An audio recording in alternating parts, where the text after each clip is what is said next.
Good afternoon, distinguished ladies and gentlemen, media personalities here gathered today.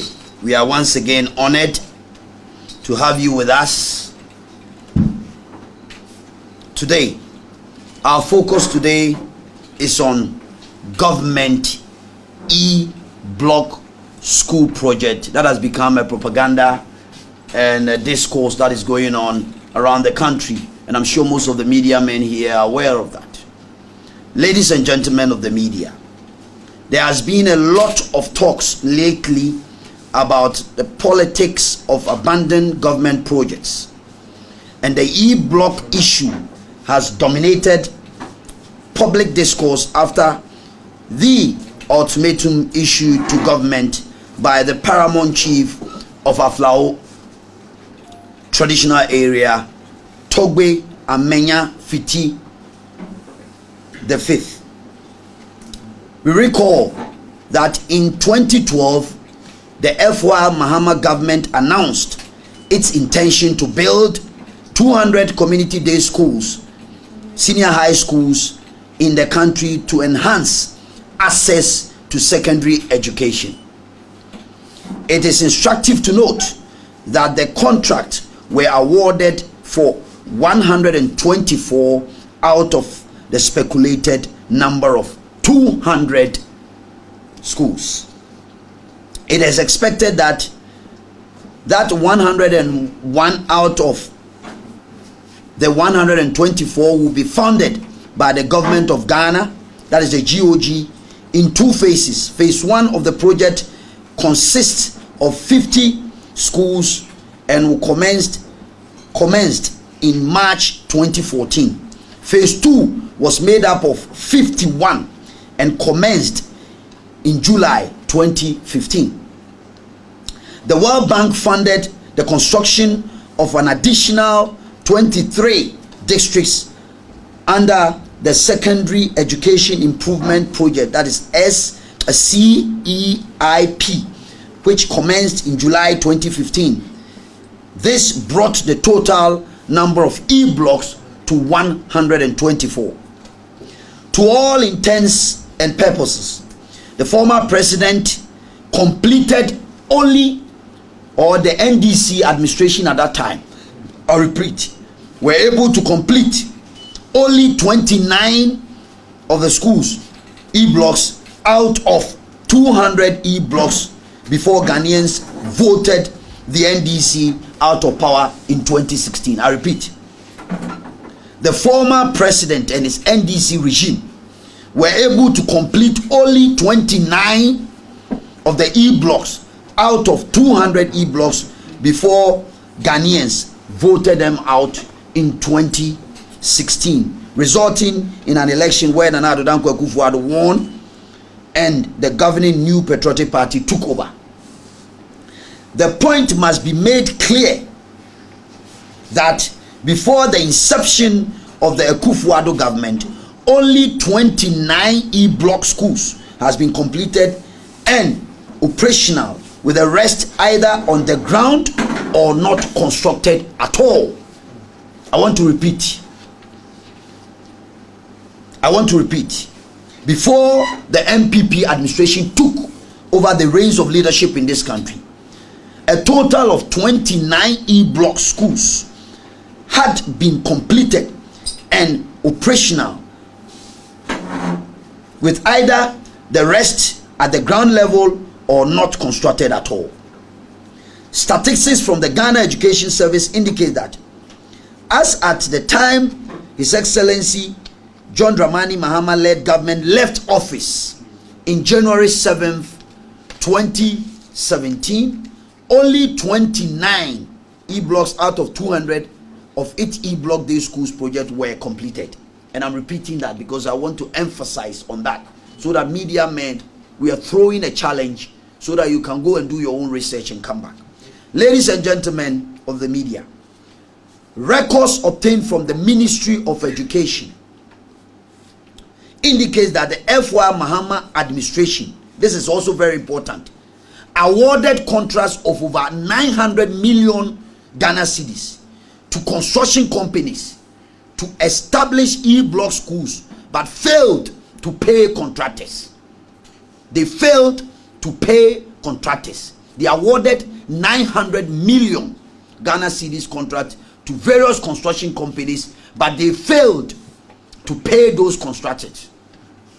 It took Akufo Addo administration, when they took over the leadership of this country, to pay off the debt of those contractors, that I'm talking about the 900 million, to ensure that none of the schools are abandoned but completed for all school children to benefit from the government's free SHS program. So let's set the record straight here. Journalists, we are emphasizing this for you to go out there and put up the message across. President Akufo Addo, after clearing Mahama's debt of failed to pay these contractors, has now initiated steps to continue the E-block projects. Ladies and gentlemen, the president has shown massive commitment towards the completion of E-blocks schools, which the former president John Dramani Mahama started. So it's a fallacy for anybody to talk about the president abandoning E-block projects in the country. According to the 2021 budget statement, the president Akufo Addo has completed almost 31 E-blocks as at 2020, that is as at last year, E-blocks under the secondary school improvement program, that is the 4 years, as part of effort to increase and provide infrastructure and implementation of free SHS program across the country. Indeed, as from 2017 to date, 31 new schools has been constructed, bringing the total number of completed projects to 60 as at September 2020.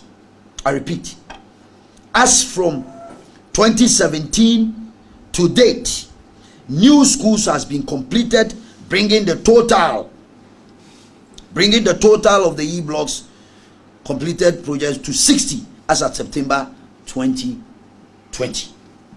It is important to note that all the 60 completed schools has been operationalized and are currently in use. So you can go and check the records. Per the Ghana Education Service record, the remaining 64 projects have been categorized into 3 groups. Emphasis. They are all 64 remaining projects have been categorized into 3 groups. Category A include 21 structure at 60% completion or above completion. Category B consists of 16 structures which are between 25 to 60% complete.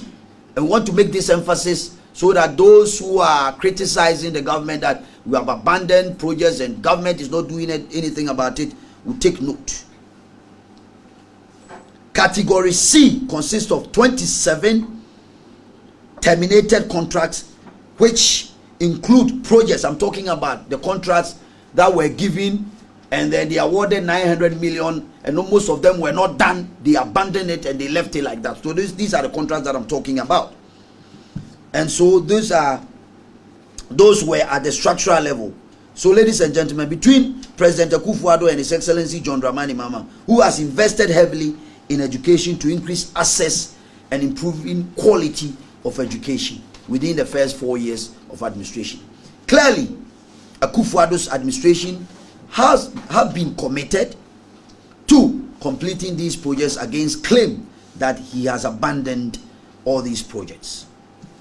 Ladies and gentlemen of the media, if the one who initiated the E-block project was able to complete only 29 within 4 years, that the government was the one who inherited the projects has been able to complete more than 31 to 60 projects, of which E-blocks within the 4 years and handed over for use. Which one of the two is committed in making sure all these projects are completed?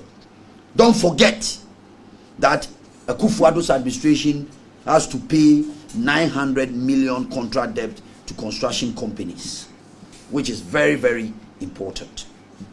The claim that the E-block projects started by the Mahama administration has been abandoned by the Akufo Addo led administration is a fallacy, a facial claim, and it ought to be dismissed with absolute contempt. That brings to significant strife the President Akufo Addo has chalked in the Volta region in terms of development. In a little over 4 years, the Nana Addo government has initiated 17 infrastructure projects in the Volta region. As we speak, the Akufo Addo administration has completed 8,746 of these infrastructure projects, and 8,588 projects are ongoing in the Volta region. These infrastructure projects are in various sectors of the economy, including agriculture, education, energy, health, housing, industrial, market, railways, roads, safety, and security. It is therefore misleading and very disingenuous for anyone to claim that the Akufo Addo led government has abandoned the Volta region in terms of development.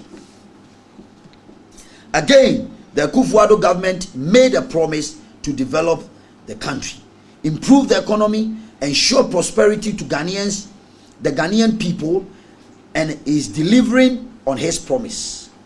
Volta region remains the World Bank of the opposition NDC, and yet the 8 years of their regime or their time in power accounted for nothing with regard to development. And we can challenge them to come and let's go one-on-one in all sectors to prove that the NPP administration has done better in the Volta region than the NDC.